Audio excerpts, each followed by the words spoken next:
రాష్ట్ర కేబినెట్ సమావేశంలో పలు కీలక నిర్ణయాలు తీసుకున్నారు. రెండో విడతగా 2.5 లక్షల ఇందిరమ్మ ఇండ్లు మంజూరుకు ఆమోదం తెలిపింది కేబినెట్. గత ప్రభుత్వంలో అసంపూర్తిగా మిగిలిన ఇండ్లకు నిధులు కేటాయించింది. ఆర్టీఎస్ఎస్ పథకంలో రాష్ట్రం చేరికకు గ్రీన్ సిగ్నల్ ఇచ్చింది. పాలమూరు రంగారెడ్డి ప్రాజెక్టుకు 587 కోట్లు, గోదావరి పుష్కరాలకు 1000 కోట్లు కేటాయిస్తూ నిర్ణయం తీసుకుంది కేబినెట్.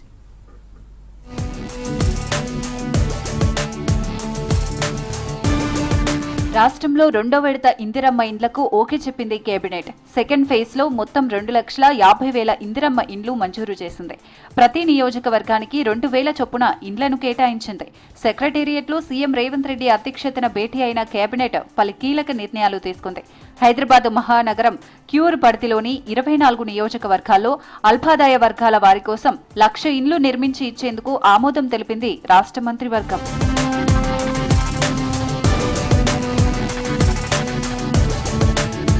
గత ప్రభుత్వంలో అసంపూర్తిగా నిలిచిపోయిన ఇండ్లకు నిధులు కేటాయించింది కేబినెట్.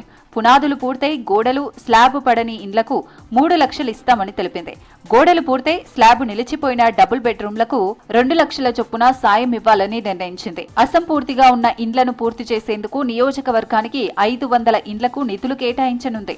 అలాగే తొలి విడతలో చేపట్టిన ఇందిరమ్మ ఇండ్లలో జూన్ 2 నాటికి 1,00,000 ఇండ్ల గృహ ప్రవేశాలు చేయాలని డిసైడ్ అయింది.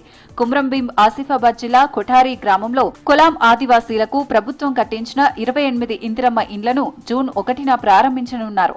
ఆసిఫాబాద్ జిల్లాలో సిర్పూర్ కాగజ్ నగర్ దగ్గర గౌరవ ముఖ్యమంత్రి గారు చేతుల మీదుగా రెండవ విడత 2.5 లక్షల ఇళ్లు లాంఛనంగా బెనిఫిషరీస్ కి అలొకేషన్ చేసే కార్యక్రమాన్ని చేపట్టాం.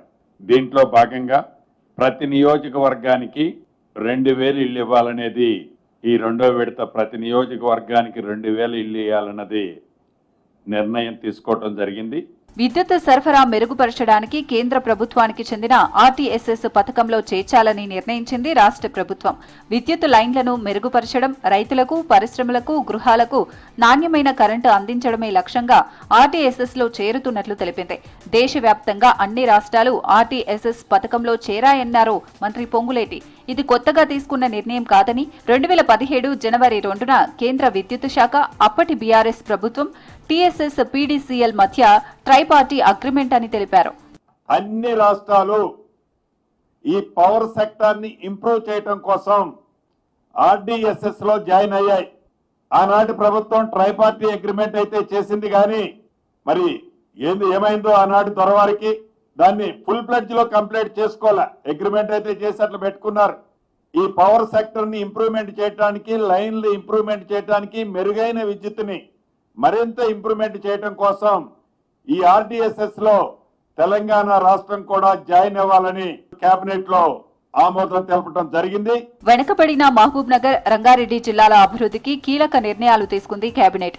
పాలమూరు రంగారెడ్డి ఎత్తిపోతల పథకానికి మొదటి విడతగా 587 కోట్లు నిధులు కేటాయించింది. గత ప్రభుత్వం పాలమూరు రంగారెడ్డి ప్రాజెక్టును 21 భాగాలుగా విభజించి కేవలం 18 భాగాలపైనే దృష్టి పెట్టిందని చెప్పారు.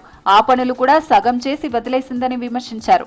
మిగిలిన బ్యాలెన్స్ పనులతో పాటు చివరి ఆయకట్టు అయిన లక్ష్మీదేవిపల్లి రిజర్వాయర్ వరకు భూసేకరణ పనులను యుద్ధ ప్రాతిపదికన పూర్తి చేయాలని నిర్ణయించినట్లు చెప్పారు. దీనికోసం మొదటి విడతగా 587 కోట్ల నిధులను కేబినెట్ మంజూరు చేసింది. 18 భాగాల వరకే ఆనాటి కాన్సంట్రేషన్ చేసి కొంత పార్ట్ వర్కులు కంప్లీట్ చేశారు.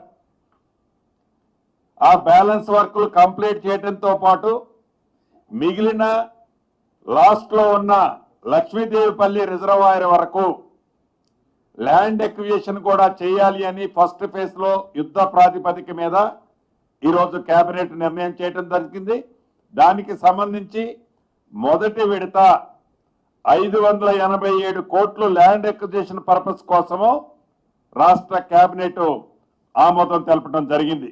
రాష్ట్రాన్ని 2030 నాటికి ప్రపంచంలోని టాప్ 5 లైఫ్ సైన్సెస్ హబ్లలో ఒకటిగా నిలపాలన్నదే ప్రభుత్వ లక్ష్యమన్నారు మంత్రి Ponguleti. Next generation life sciences policy 2026-30ని రాష్ట్ర మంత్రివర్గం ఆమోదించిందని చెప్పారు. ఈ పాలసీతో వచ్చే 5 ఏళ్లలో 5 లక్షల ఉద్యోగాలతో పాటు $25 బిలియన్ పెట్టుబడులు ఆకర్షించాలని లక్ష్యంగా పెట్టుకుంది. రాష్ట్రాన్ని life sciences, pharma, Biotech, medical innovation రంగాల్లో భారీ పెట్టుబడులకు గమ్యస్థానంగా మారుస్తామన్నారు.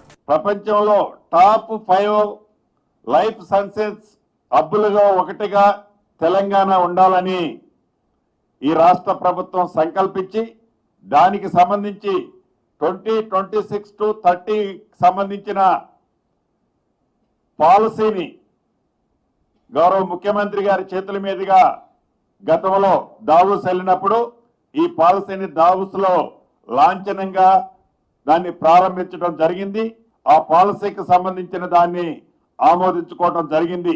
కరీంనగర్ జిల్లాలో అసోం రైఫిల్స్, బీఎస్ఎఫ్, సిఐఎస్ఎఫ్ లాంటి సెంట్రల్ పారా మిలిటరీ బలగాల గ్రూప్ సెంటర్ ఏర్పాటుకు మంత్రివర్గం గ్రీన్ సిగ్నల్ ఇచ్చింది. మానకొండూరు మండలం వెల్జీలో 4 ఎకరాలు, చొప్పదండి మండలం రుక్కాపూర్లో 5 ఎకరాలు, గన్నేరువరంలో 5 ఎకరాలు కలిపి మొత్తం 14 ఎకరాల స్థలాన్ని కేటాయించింది. త్వరలోనే గ్రూప్ సెంటర్ ఏర్పాటుపై కేంద్రం తుది నిర్ణయం తీసుకోనుంది.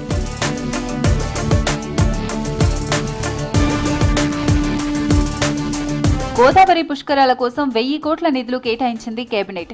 జూనియర్ కాలేజీలో మధ్యాహ్న భోజన పథకానికి గ్రీన్ సిగ్నల్ ఇచ్చింది. గవర్నమెంట్ స్కూళ్లతో పాటు అన్ని జూనియర్ కాలేజీలో విద్యార్థులకు ఉదయం అల్పాహారంతో పాటు పాలు అందించాలని నిర్ణయించింది. రాష్ట్రంలో 15,000 కుటుంబాలు గుడిసెల్లో నివాసం ఉంటున్నట్లు గుర్తించింది ప్రభుత్వం. వెంటనే ఆ కుటుంబాలన్నింటికీ ఇందిరమ్మ ఇండ్లు మంజూరు చేయాలని తీర్మానించింది కేబినెట్. అలాగే రాష్ట్రంలోని డీసీఎంఎస్లను మార్కుఫెడ్లో తెలంగాణ రూరల్ ఇన్ఫ్రాస్ట్రక్చర్ కార్పొరేషన్ను హకాలాలో విలీనం చేయాలని నిర్ణయించింది రాష్ట్ర కేబినెట్.